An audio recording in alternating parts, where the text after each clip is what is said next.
This is a forewarned weather alert. And giving you an update here at 1:35 on your early Wednesday morning. Got a line of severe thunderstorms continuing its way to the east of the Oklahoma City metro. Now this warning box that you see right here from Payne County all the way down here through parts of Pontotoc County. This is for a severe thunderstorm warning with a tornado possible. We got a couple of areas of rotation I'm going to discuss with you here for this morning. But as these storms are making their way through the Oklahoma City metro, we saw some 50, 60, even 70-mile-an-hour straight line winds. Knocked out power for a couple of folks. Let's go and give you a look at the latest for OG&E. So as of right now, it's mainly the Oklahoma City metro. Over 2,000 customers are without power. Now, a customer can be anything from a home, a business, a school, anything like that. So whenever you talk about how many folks might be impacted by this, you can multiply that number by like 5 or 10. So we can see up to 20,000 folks without power this morning here for the Oklahoma City metro. So it's going to go back to the radar. So here's the broad view, the statewide view of the severe storms. They are now making their way to the east of I-35 here. And we did have one quick little spin up tornado just to the southeast of Oklahoma City, right around Lake Stanley Draper. So we're going to continue to watch that. So here's the latest. This is that line of thunderstorms that's severe from Stillwater all the way down to Ada. The storm motion is going to be pushing off to the east, moving pretty quick, about 40 to 50 miles an hour. We have our storm trackers. They are fanned out here across parts of the state. First, we're going to check in with Mark Dillard. He's making his way across northwest Oklahoma City. Got some reports of damage out here, Mark, from those strong winds. So tell us where you are and tell us what you got. Yes, Damian, good morning. I'm at basically the Kilpatrick Turnpike and Meridian, just across the turnpike from Mercy Hospital. This is the Panera Bread. You can see the patio furniture is kind of thrown about a little bit. This is one of the areas where I saw power flashes to my west as I was at the Lake Hefner Parkway and the Kilpatrick Turnpike, basically looking back to the west as the gust front was coming in. And saw several power flashes in a row moving from south to north. And just down the road at Rockwell, OG&E is reporting a larger area with some power outages. So I'm going to go check it out over there. But, this was not a tornado in this part of our viewing area, but we believe we had one down toward the Norman area where some other trackers were. So I'm going to throw it back to you, and maybe we can get some information from those guys. Back to you.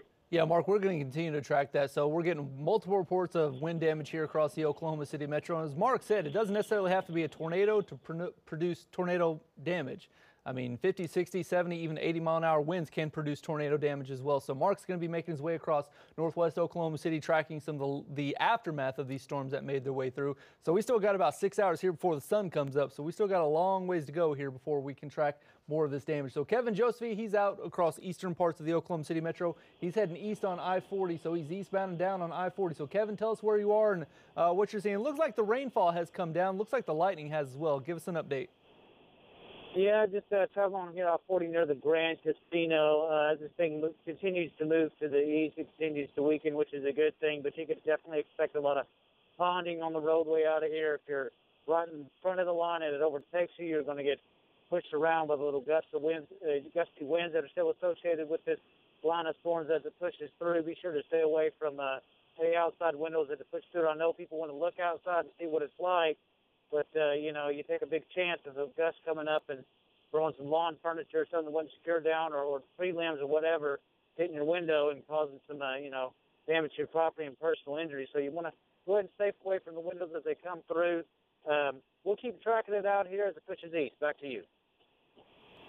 We've been watching this on radar, and so far this has not really been a hail producer, which is great news. But are you getting any ground truth to that? You seen any hail? Has it just been some heavy rainfall and some strong winds?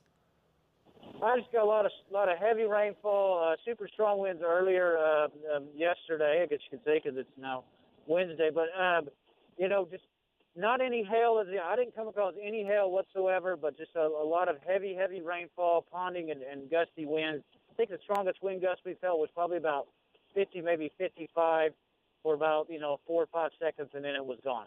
Damien, back to you. All right, Kevin, he's coming up on McLeod Road. So, yeah, Kevin, so stay with it for a little bit. Then you can start to make your way back towards the Oklahoma City Metro, and we'll check in with you coming up here in just a bit. So we're going to go from Kevin Josephine down to Eric Dixon. So, Eric, we're watching your stream right now. Looking like the storm has passed, but we're still getting reports of power outages and wind damage across parts of the south and southeast Oklahoma City Metro. So tell us where you are and give me an update.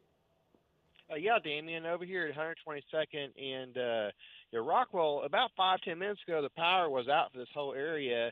I'd say well over 50%, including, the grocery store over here, the AutoZone, no power. It's been restored. Looks like the whole area just came back online. So, some good news to report over here. OG&E was over there in front of, Francis Tuttle. Looked like there was a little bit more significant wind damage right through there. It kind of popped a inline fuse, so it looked like it was a pretty simple fix. It didn't take him very long to get this power back online. We're going to drive around here and check out a few things, but it seems that things are picking up and moving in the right direction over here. Back to you, Damien. All right, Eric. Eric Dixon's on the northwest side of Oklahoma City. So, Eric, if you get any reports of wind damage, give me a holler. We'll check in with you here coming up in just a bit. So, let's go and go back to radar. So, this is the latest. This line of severe thunderstorms continues to push its way to the east of the Oklahoma City Metro. And Eric was talking about the power outages. Let's go ahead and look at that real quick on the outage map here for OG&E. So, earlier was at 2,200. So, it's still about there. So, Eric was telling us that the power outages on the northwest side of Oklahoma City, those are slowly starting to get turned back on, so we will possibly see those numbers coming down here as the sun comes up. So that's the latest on the power numbers, about 2,200 customers. So the storm motion is going to continue to drift its way off to the east. These storms are booking it. They're moving off to the east about 40 to 50 miles an hour. So we have Kevin Josephine. He was eastbound and down. They're on I-40 heading to the east of Oklahoma City. So he's making his way off to the east. Now, the leading edge of the thunderstorm is right now pushing across Highway 177.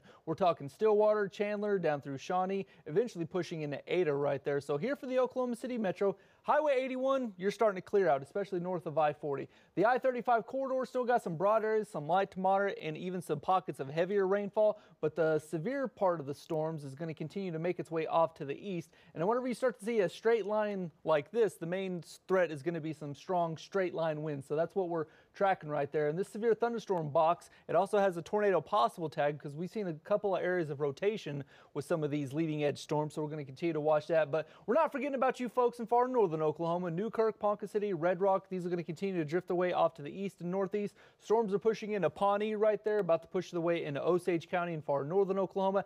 The heaviest storms have now cleared I-35. There's still going to be some broad areas, some light to moderate rainfall, but as far as the severe threat, the wind threat here along I-35, that's going to continue to push its way to the east of the highway. And the dangerous part about this is that whenever you start to get these really strong west to east winds, these sideway winds like this, if you're driving on a east-west highway like I-40, you're okay.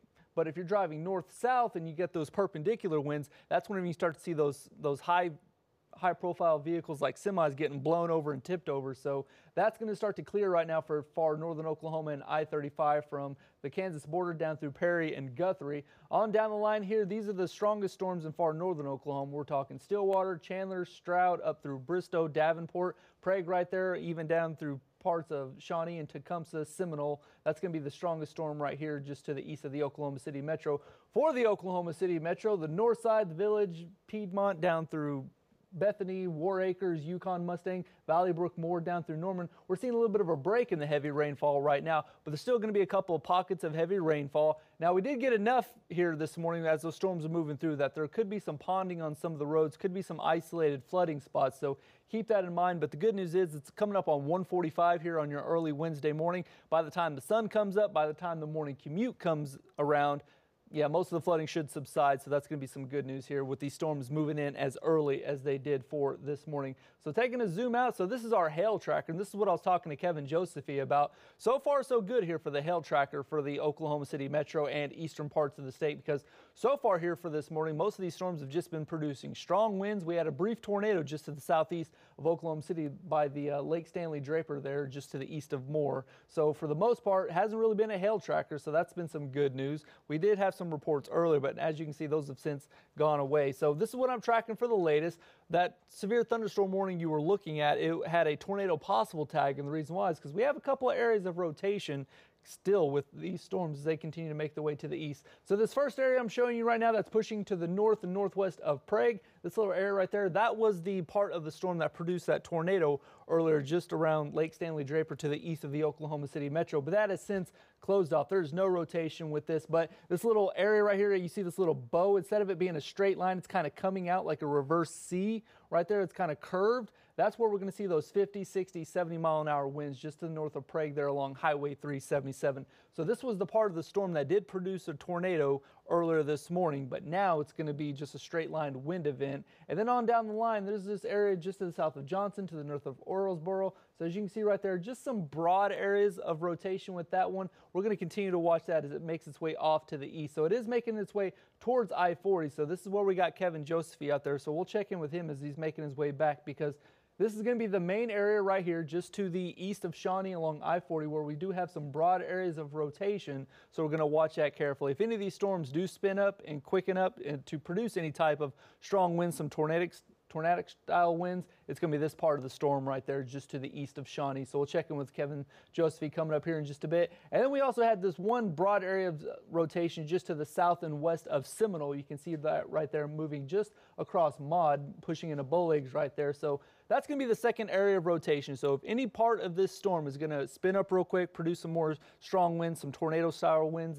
those quick little spin up tornadoes we get with these types of storms, it's going to be those two areas right there. So that's what I'm watching here for this morning as these storms continue to push their way off to the east. Moving pretty quick once again, about 40 to 50 miles an hour. So here's a broad view once again for the south and southeast sides of the Oklahoma City metro into southeastern Oklahoma. The line of thunderstorms is now making its way across Highway 177, pushing between Shawnee, Tribby, Winnett, continuing to make its way towards Maud, Kanawha, down through Ada. So that's going to be the storm motion continuing to make its way off to the east. Now south of Oklahoma City along I-35, Norman, Noble, Purcell, down through Pauls Valley, Wynnewood. For the most part, the heavier rainfall, the stronger winds are going to start to clear off to the east. So the I-35 corridor is going to be pretty good here setting up for us as we continue to make their way off to the east. And then behind that along I-44, Tuttle, Minco, down through Chickasha and the H.E. Bailey Turnpike, just some broad areas, some light to moderate rainfall, some brief areas of some strong winds, but for the most part, just some heavy rainfall possible. So flash flooding will still be an issue here for about the next hour,